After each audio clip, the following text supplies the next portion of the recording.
Welcome again to another Cuyahoga Soil and Water Urban Agriculture video.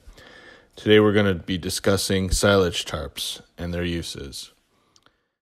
It's important for best results to prep the site before you put your silage tarp down. This will include mowing any tall grass as well as removing any large obstructions.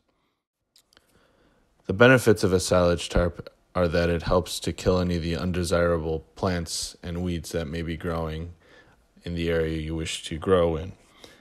It also encourages macroinvertebrate movement in the soil, which helps to loosen it up as well as move nutrients around. Make sure you weigh down the silage tarp because you don't want it to blow away. It's essentially one large sail, so if any part can get wind under it, it will likely lift up the other weights. Thanks for watching.